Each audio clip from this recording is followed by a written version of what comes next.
En prison, au Portugal, quelqu'un a offert une petite radio à Paulo. La radio était la seule chose que Paulo, un scientifique bien éduqué, avait pour se distraire. Il a commencé à chercher des stations de radio. Mais la seule station que la radio captait était la station adventiste du 7e jour. Paulo devait se placer à un certain endroit près de la fenêtre pour capter la station. Il a commencé à écouter des programmes adventistes. Un jour, quelqu'un à la radio offrit un exemplaire gratuit du livre La tragédie des siècles d'Ellen White. Paulo demanda le livre et le reçut par la poste. Au bout d'un certain temps, Paulo fut transféré dans une autre prison, mais il n'était pas content parce que ce n'était pas là où il avait espéré être envoyé. La nouvelle prison était plus proche de la station de radio adventiste et il pouvait mieux capter les programmes. Paulo envoya une longue lettre au directeur de la station de radio. Il expliqua pourquoi il était en prison. Il raconta comment il avait commencé à écouter la station de radio. « Ma vie est transformée par ce que j'entends chaque jour », crie-t-il. Le directeur de la station de radio était étonné que Paulo ait pu écouter des émissions de radio depuis sa première prison. Le directeur vivait près de cette prison et n'avait jamais pu capter le signal radio. Lorsque la pandémie de Covid-19 a commencé, la station de radio a ajouté des cultes du sabbat à sa programmation et Paulo a commencé à écouter les sermons. Lors d'un sermon, le prédicateur a invité les gens à s'inscrire à des études bibliques, ce que Paulo a fait. Il a commencé à étudier la Bible par courrier avec Anna, une bénévole de l'église. En tant que scientifique, il était curieux et posait beaucoup de questions. Une fois les études bibliques terminées, il a demandé à être baptisé.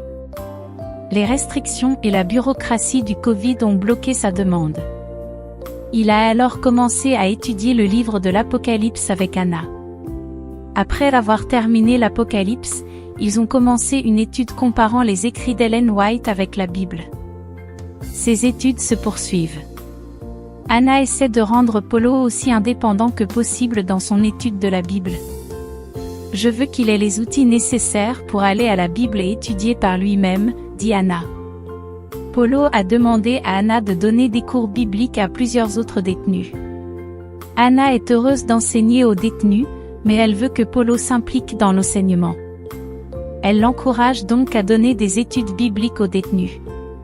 Je veux faire de lui un outil dans un endroit où nous ne pouvons pas atteindre les gens en personne, dit-elle. Il est très difficile pour les adventistes d'atteindre les gens dans les prisons portugaises. Paulo craint de ne pas connaître suffisamment la Bible pour enseigner Jésus. Il craint également de manquer d'autorité morale pour enseigner aux autres parce qu'après tout, il est en prison. Mais Anna a continué à l'encourager et il se sent de plus en plus à l'aise. Il a commencé des études bibliques avec un détenu et parle régulièrement de Jésus avec 2 ou 3 autres.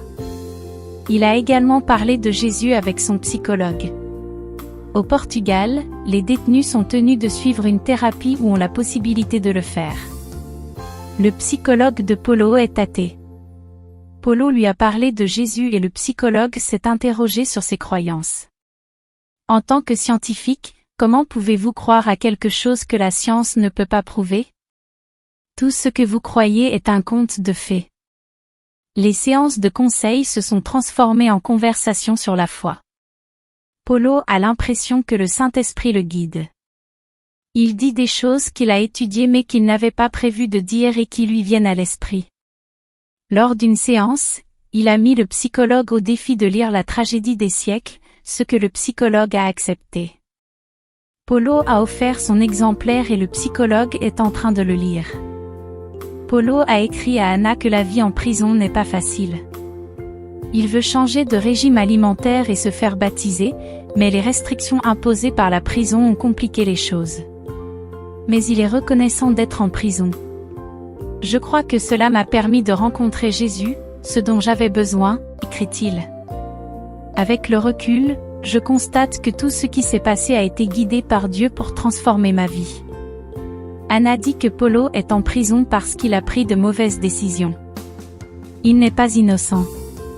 Pourtant, je crois qu'il est appelé à être l'instrument de Dieu dans un endroit auquel nous n'avons pas accès, dit-elle. Je crois vraiment qu'il est missionnaire là-bas, même s'il ne l'a pas encore découvert.